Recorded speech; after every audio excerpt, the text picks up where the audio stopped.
Panchatantra, the stories of Mitrabdeha. The story of Lion and the Bull. A lion and a bull became the best of friends, but their bond was shattered by a cunning jackal seeking to further his own greedy and malicious goals, said Vishnu Sharma. In the city of Mahalarupur, located in the south, there lived a wealthy merchant named Vardhamana. Not only was he wealthy, but he was also virtuous and generous. He knew how to wisely earn and spend his money, and he never let it sit idle for even a moment.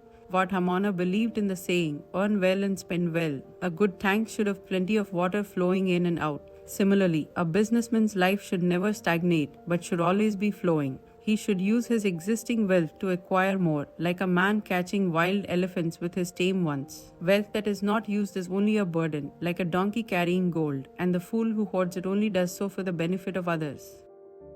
One day, Vardhamana set off for the city of Mathura, situated on the banks of the Jamuna river, with a caravan of double bullock carts loaded with valuable merchandise.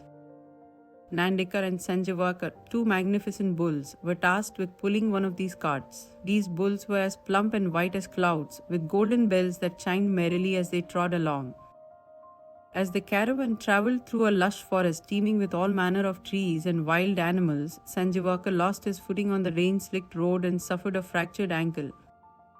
Vardhamana, a kind-hearted merchant, halted the caravan for 5 nights while Sanjivakar received treatment, but to no avail. As he had pressing engagements in Mathura, Vardhamana entrusted the injured bull to the care of the cartman and another servant, along with a generous supply of food and money, and instructed them to nurse Sanjivakar back to health and return him to him.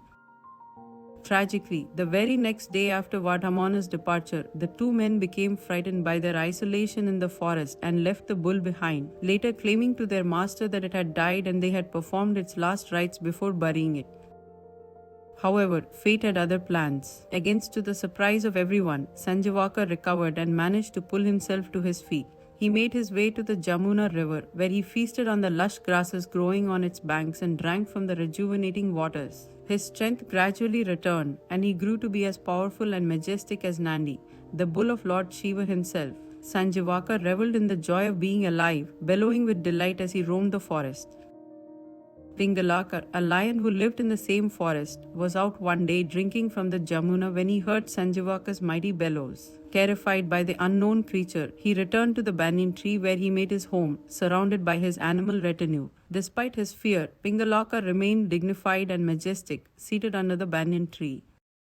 As the king of beasts, he needed no crown or education, no ceremonies or coronation. Nature had already crowned him as ruler. Elephants were his prey, and even in times of starvation, he would never stoop to eating grass like a lesser animal.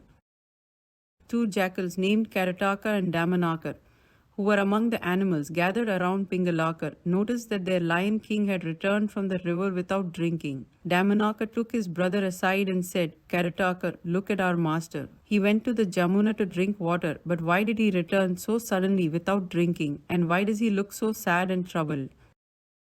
Karataka replied, Brother, do not involve yourself in matters concerning royalty. Those who interfere with such affairs often meet with sudden death, like the monkey who pulled the wedge and suffered the consequences. It is best to mind our own business. How was that? Asked Damanakar. Then Karataka told him the story of the meddling monkey.